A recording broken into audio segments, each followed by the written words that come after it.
Dillon, Dannis, Logan Paul. What was that? What happened to Dillon, Dannis? What happened to you? I don't get it. I mean, you have all these resources. You have access to any trainer you want, really. And all that happened was a lot of people paid a lot of money to watch Dillon Dannis raise his hands up, kind of just sit there and invite punches at him, throw an occasional right cross, and then at the very last round, attempt and fail at a double leg takedown and attempt at fail at a guillotine choke. I don't know what this means.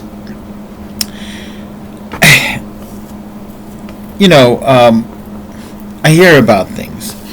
I hear about, a fighter's net worth. I hear about being affiliated with this team and that team, and I hear about, you have access to the top gyms, and I've seen old footage of Dillon Dannis do jiu-jitsu, and it looks sick. It looked great,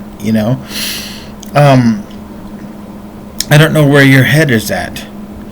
I heard Dillon Dannis got paid $800,000, $800,000 for this fight, and I feel sorry for anyone who paid for it.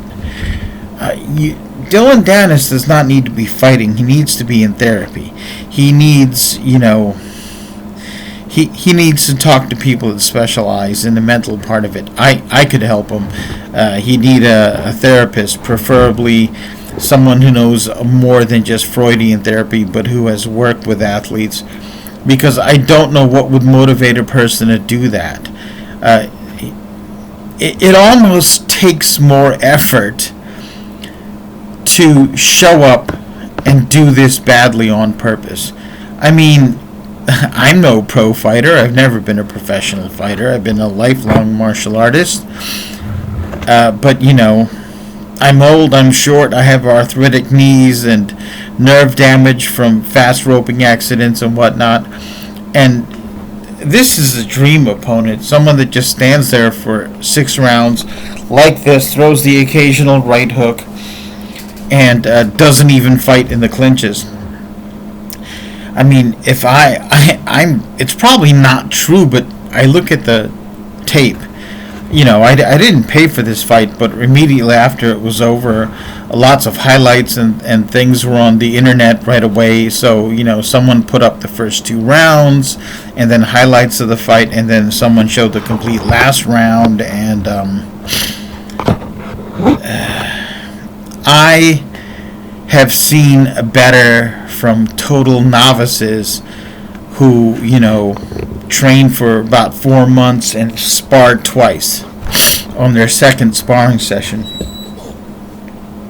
I don't know what to make of it. And Logan Paul, big disappointment too.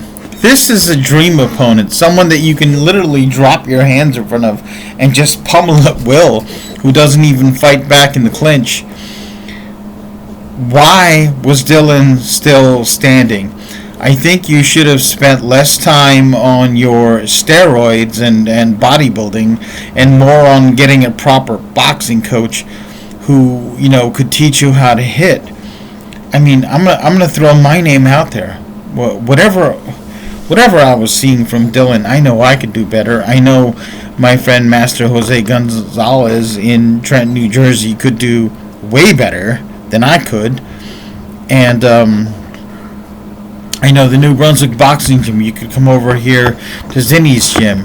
You could ask for me to be there again. You could ask for Zinni to work with you. I don't know what possesses someone to spend all this time talking junk, hit someone with a microphone, talk all this trash, and then get in the ring and deliver nothing. This could go down in the history books as one of the biggest travesties in boxing, right? And it's a shame because you have fighters that are so hungry, that have worked all their life, scratched and clawed their way out of the ghetto, and you've got two indulgent white guys, privileged white guys who, can get all the publicity they want, can get any venue they want, get purses. There's people that fought fantastically for a decade and never got purses like this. All right? And this is what the public gets. One man who didn't really show up, and another man who couldn't put down what's almost a cooperative opponent. Everybody in the world thinks this is a fix, and I'm just wondering if, the only reason why I don't think it's a fix is most fixes are done to be convincing, right? It has to look like the fighter throwing the fight is actually attempting to win and is being overpowered and is failing. But Dillon, you didn't even attempt. It looks like you didn't even attempt to do anything, except at the very end when you attempted to get disqualified on purpose, and even your jiu-jitsu failed you. I'll say this again.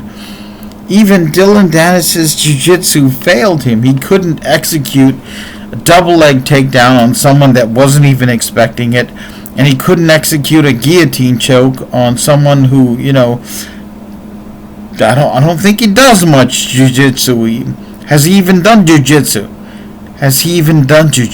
Right? So even then, 800 grand.